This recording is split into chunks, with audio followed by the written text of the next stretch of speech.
ABS-CBN News Headquarters. Ito ang TV Patrol. Sa huling atwan, ang mga labi ng ating kapamilyang si Rico Yan. Nag-uumapaw na mabahal. Puri ang iniyakan niya ng mga kapamilya, kaibigan at tagahanga. Ang pagbabalik tanaw sa madamdaming libing sa report ni Humilya. May iparos din ang tinanong funeral toy mula sa school sa Green Hill 1 ang Manila Memorial sa Paranaque. Saan palang maraming nag-aabot para tunghayan ang paglalakbay ni Rico.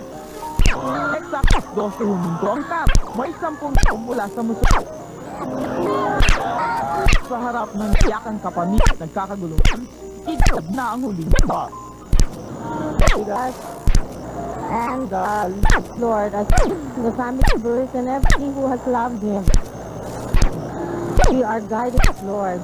Give it to us, Lord Father, as we reconstruct to your kingdom now. Our Lord Jesus bring you unto himself. May he bring you to eternal city, where you find eternal rest in the Father, the Son, and the Holy Spirit. Binuksan ang taong para sa huling pamahalang.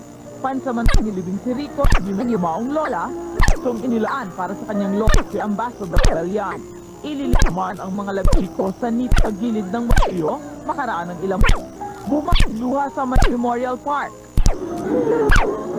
Mapaw rin ang anak, kaibigan at mga kabaho, alay ng bulok sa puntod ni Rico.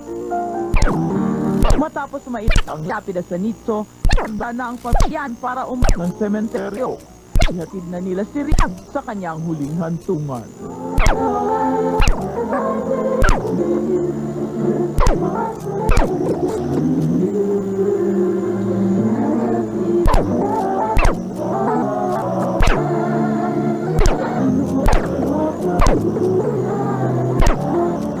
Para sa sana ang pagyan para umat ng sementeryo. Ihatid na nila si Rico sa kanyang huling